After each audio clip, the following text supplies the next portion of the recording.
Welcome to Chronicles of Faith, Bible Short Stories, the Queen of Shadows and Light. An immersive narrative. Close your eyes and imagine a world of extreme contrast. Imagine the heat of the Persian sun reflecting off white marble so bright it hurts to look at.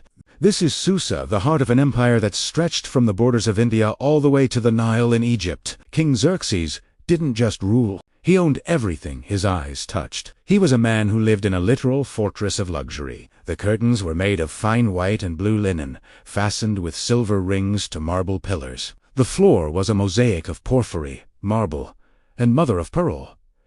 But inside this beauty, there was a vacuum of character. After the king banished Queen Vashti in a fit of drunken pride, he realized that a palace is a very cold place when you're alone. So he didn't look for a partner. He looked for a prize. Now, let's look at the Jewish quarter. It was the opposite of the palace. It smelled of baking bread and old parchment. This is where we find Mordecai.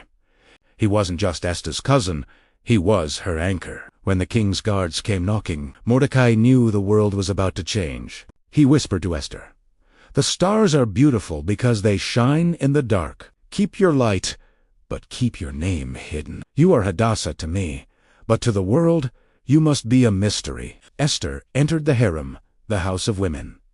For 1 full year, her life was a cycle of oils and spices. Imagine the boredom mixed with terror. 6 months of oil of myrrh to soften the skin. 6 months of sweet perfumes and cosmetics. But while the other women were clamoring for more jewelry and more silk to impress the king, Esther spent her time listening. She listened to Hege, the king's eunuch. She learned the king's likes, his fears, and the politics of the court. She realized that in a place of excess, restraint is the greatest power. When she finally walked down that long marble hall to meet Xerxes, she wore nothing but what was suggested to her. She didn't need the gold of Persia because she had the gold of her character. Xerxes, a man who had seen everything, was stunned into silence. He didn't just choose her, he adored her. He threw a banquet that lasted 4 weeks, just to celebrate the fact that he had found a queen who actually made him feel like a king. Now we meet the villain, Haman. Haman was an Agachit, a descendant of the kings who had fought Israel for generations. He carried a grudge that was centuries old. When the king promoted him to prime minister, Haman wore his ego like a royal robe. But there was a stone in his shoe. Mordecai. Every day, as Haman rode his fine horse through the king's gate, the crowds would fall to their knees. But Mordecai stayed standing. He wasn't being rude. He was being faithful. He would not bow to a man who claimed the glory that belonged to God. Haman's rage became a poison. He didn't just want to kill Mordecai. He wanted to destroy the idea of Mordecai. He went to Xerxes with a silver bribe, 10,000 talents, worth a fortune, and said, "There is a people who are different. They don't fit in. They don't follow your rules. Let's remove them." Xerxes, distracted by his own comfort, handed over his signet ring.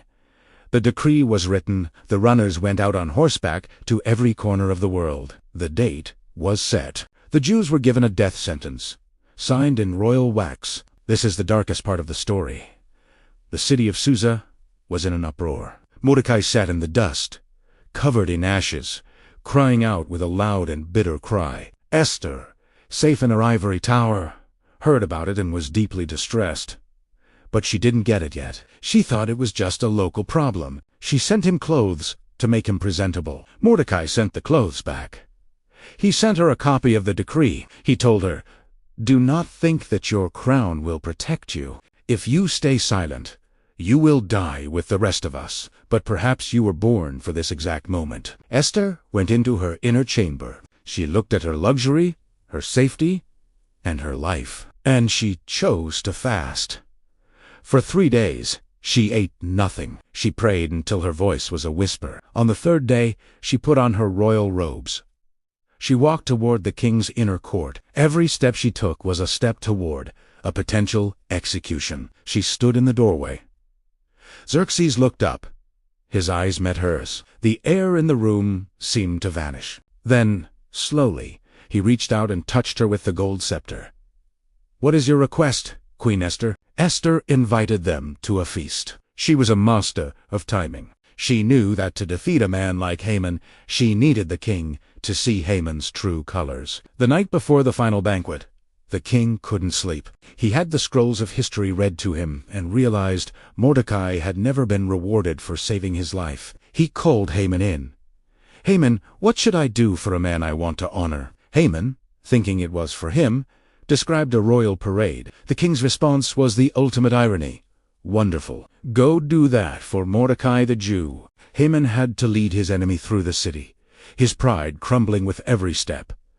Finally, the banquet with all the people gathered. The king asks Esther, "What do you want?" Esther points her finger at Haman. "This man, he has sold me and my people for slaughter." The king's anger was a wildfire. He saw Haman for what he was, manipulator and a coward. Haman was taken to the very gallows he had built for Mordecai. The lot that Haman had cast to destroy the Jews was turned on its head. The ending. Mordecai was given Haman's house. Esther was given the king's ear. A new decree was written, allowing the Jews to stand their ground. They didn't just survive, they prospered. The story of Esther reminds us that even when the king seems distant and the Haman seems too powerful, there is a hidden hand moving the pieces. And it reminds us that one person, acting with courage and wisdom, can change the course of history. For such a time like this, thanks for joining Chronicles of Faith.